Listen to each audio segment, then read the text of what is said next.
நாட்டுக்கோழி வளர்த்தம்ல வீடுகள் இருக்குல்ல, நாட்டுக்கோழி நாட்டு சேவல் ரெண்டு ஒன்னா சேர்ந்து கோழி முட்டை இடும். அதான் இயற்கை, அது யதார்த்தம்.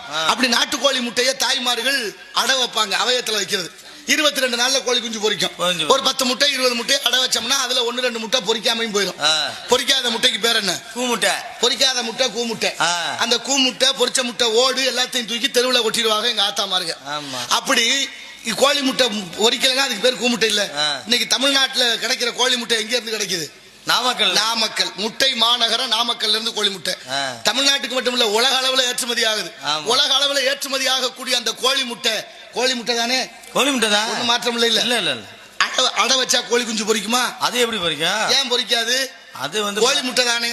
அடை வச்சா கோழி குஞ்சு பொரிக்கணும் இல்ல? பொரிக்கணும். சரி, பொரிக்கலன்னா அந்த முட்டைக்கு பேர் என்ன? கூமுட்டை. அப்ப கூமுட்டையே சாப்பிடுறீல நீங்க எல்லாம் யாரு? என்னதே கூமுட்டையா? என்னங்க அப்படி மாட்டி விட்டீங்க? கூமுட்டையே சாப்பிடுற எல்லாரும் கூமுட்டை. வேற என்ன? அதுக்காகத்தான் ஒரு கூட்டம் அங்க உட்கார்ந்து திட்டம் போடுறேன், அந்த மக்களை எப்படி கூமுட்டை ஆக்கலாம்னு. அதுக்கு தான் இந்த முட்டையை தயார் பண்ணிருக்காங்க. நான் என்ன கேட்கிறேன், கல்யாணம் ஆகி குழந்தை குட்டி பெத்தவங்க சாப்பிடலாம், தப்பு இல்ல.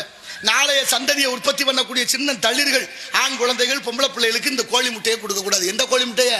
நாமக்கல்ல இருந்து வர்ற முட்டையை கொடுக்க. விருத்தி ஆகணும் இல்ல.